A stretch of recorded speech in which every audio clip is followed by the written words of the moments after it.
அனைவருக்கும் வணக்கம். நான் Karthikeyan. Kanshika click YouTube channel மூலியமாக உங்களை மீண்டும் சந்திப்பதில் பெருமகிழ்ச்சி அடைகிறேன். இன்னைக்கு நம்ம பார்க்கக்கூடிய வீடியோ ஷார்ட் பதிவு என்னன்னு பார்த்தீங்க அப்படின்னா, தெய்வ சிலைகள் ஏன் கருங்கல்லுல வடிவமைக்கப்படுகிறார்கள் அப்படிங்கிற விஷயத்த தான் நம்ம இப்ப தெளிவா பார்க்க போறோம். இதுவரைக்கும் நம்ம சேனல நீங்க சப்ஸ்கிரைப் பண்ணல அப்படின்னா சப்ஸ்கிரைப் பண்ணிக்கோங்க. லைக் பண்ணுங்க, ஷேர் பண்ணுங்க. உங்களுடைய உற்றார் உறவினர் மற்றும் சகோதர சகோதரிக்கு இந்த ஆன்மீக பதிவை ஷேர் பண்ணி நீங்களும் பயனடைங்க, அவங்களையும் பயனடைய வைங்க. வாங்க வீடியோக்குள்ள போலாம். ஓம் நமச்சிவாய!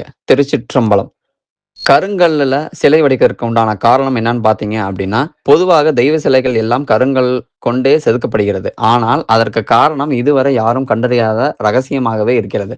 பெரும்பாலும் கர்ப்பகிரகங்களில் உள்ள தெய்வ சிலைகள் கருங்கற்களை கொண்டுதான் வடிவமைக்கப்பட்டிருக்கும். எல்லாவற்றிற்கும் ஒரு சாஸ்திரம் வைத்திருக்கும் நமது முன்னோர்கள் இதற்கும் ஒரு ரகசியத்தை சொல்லியிருக்கிறார்கள். பொதுவாக உலோகத்தின் ஆற்றலை விட கருங்கல்லில் ஆற்றல் பல மடங்கு அதிகமாக இருப்பதால் கருங்கல் எந்த சக்தியும் தன் வசம் இழுத்துக் கொள்ளும் தன்மை உடையது. இத்தகைய சிறப்பு வாய்ந்த கருங்கல்லானது நீர், நிலம், நெருப்பு, காற்று, ஆகாயம் என்னும் 5 பஞ்சபூதங்களினுடைய தன்மைகளை தன்வசம் ஈர்க்க சக்தியை கொண்டுள்ளது. கருங்கல்லில் நீர் இருப்பதால் தான் கல் தனது இயல்பான குளிர்நிலையை மாறாமல் வைத்திருக்கிறது. பஞ்சபூதங்களில் ஒன்றாக கருதப்படும் நிலம் கல்லில்தான் உள்ளது. அதனால்தான் கல்லில் செடி கொடிகள் வளர்கின்றது. கற்களை உரசும் பொழுது அதிலிருந்து தீப்பொறி வருவதால் அது நெருப்பையும் தன் வசம் கொண்டுள்ளது என்பதை நாம் அறிந்ததே. கல்லில் தேரைகள் உயிர் வாழ்வதால் அதனுள் காற்று இருப்பதும் புலனாகிறது. ஆகாயத்தைப் போலவே வெளியில் உள்ள சப்தத்தை உள்வாங்கிக் கொண்டு வெளியிடும் சக்தி கல்லுக்கு உள்ளது. அதனால்தான் கருங்கல்லில் கட்டப்பட்ட கோவில்கள் நாம் சொல்வதை நமக்கு எதிரொலிக்கின்றது.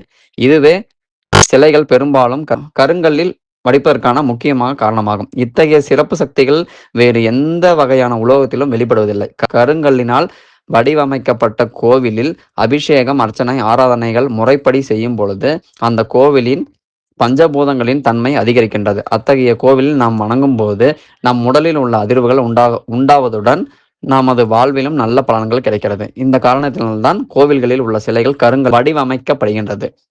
ஓம் நமச்சிவாய! திருச்சிற்றம்பலம். தென்னாடுடைய சிவனே போற்றி, எந்நாட்டவர்க்கும் இறைவா போற்றி. நன்றி, வணக்கம்.